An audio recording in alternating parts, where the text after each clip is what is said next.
নিচে দেখতে পাচ্ছেন এই যে ডাউনলোড একটা বাটন আছে এবং এই যে সেভ ডিজি লকার, আপনারা চাইলে ডিজি লকারে সেভ করতে পারেন। তো আমি ডিজি লকারে সেভ করছি না, আমি ডাইরেক্ট ডাউনলোড করছি। ডাউনলোড করার জন্য এই ডাউনলোড বাটনে টাচ করলাম। হ্যালো বন্ধুরা, সবাইকে স্বাগতম মাহাদুল ট্রিক্স ইউটিউব চ্যানেলে। আমি মাহাদুল শেখ। আজকের ভিডিওতে দেখাবো কিভাবে ভ্যাকসিন সার্টিফিকেট ডাউনলোড করবেন। তো ভ্যাকসিন সার্টিফিকেট ডাউনলোড করার জন্য যে কোনো আপনারা একটি অ্যান্ড্রয়েড মোবাইল নিয়ে নেবেন। এরপর যে কোনো একটি ব্রাউজার ওপেন করবেন। তো আমি যে কোনো একটি ব্রাউজার ওপেন করলাম। আপনারা চাইলে ক্রোম ব্রাউজার ওপেন করতে পারেন। আমি ক্রোম ব্রাউজার ওপেন করেছি এবং সেটাকে ডেস্কটপ সাইট করে নিতে পারেন।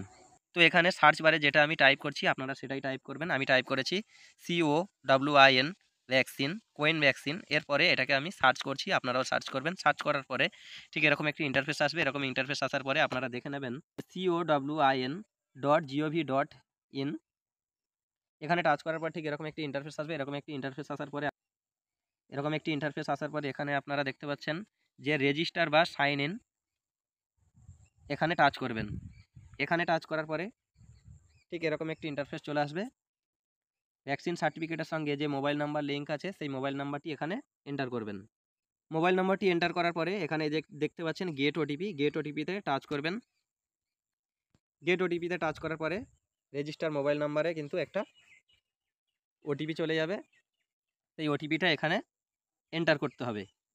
আর ওটিপিটা ঠিক এই সময়ের মধ্যে এন্টার করতে হবে। এই যে মিনিট উঠছে, মিনিট চলাকালীন কিন্তু আপনাকে এন্টার করতে হবে। ওটিপি এন্টার করার পরে এই যে ভেরিফাই অ্যান্ড প্রসেসড, ঠিক এখানে টাচ করবেন। ভেরিফাই অ্যান্ড প্রসেসে টাচ করবেন। এখানে টাচ করার পরে এরকম ইন্টারফেস চলে আসবে। এরকম একটি ইন্টারফেস আসার পরে ভ্যাকসিন সার্টিফিকেটের সঙ্গে মোবাইল নাম্বার লিঙ্ক ছিল সবার কিন্তু এই একটা নাম্বারের মধ্যেই ভ্যাকসিনেশন সার্টিফিকেট শো হবে। তো আপনারা যেটা দরকার সেটাই ডাউনলোড করবেন। তো আমার যেটা দরকার আমি সেটাই ডাউনলোড করছি। তো আপনার যেটা দরকার সেটাই কিন্তু আপনারা টাচ করবেন। যেমন আমার এই যে এই সার্টিফিকেটটা দরকার, আমি এখানে টাচ করছি। এই যে এখানে একটা চিহ্ন আছে দেখতে পাচ্ছেন, এখানে টাচ করতে হবে। এখানে টাচ করার পরে এখানে দেখতে পাচ্ছেন এই যে ডোজ 1 এবং ডোজ 2 এবং প্রিকশন ডোজ, এটা রেড কালার হয়ে আছে, মানে এটা নেওয়া হয়নি। প্রথম ডোজ এবং দ্বিতীয় ডোজ যে সাকসেসফুল ছিল সেটাই দেখাচ্ছে এবং সেটাকেই আমরা কিন্তু সার্টিফিকেটটা সেই হিসেবে ডাউনলোড করব। তো ডাউনলোড করার জন্য এই যে দেখতে পাচ্ছেন সার্টিফিকেট এখানে লেখা আছে, আপনারা দেখতেই পাচ্ছেন। তো এই সার্টিফিকেটে টাচ করবেন। সার্টিফিকেটে টাচ করার পরে একটু নিচে স্ক্রোল করবেন।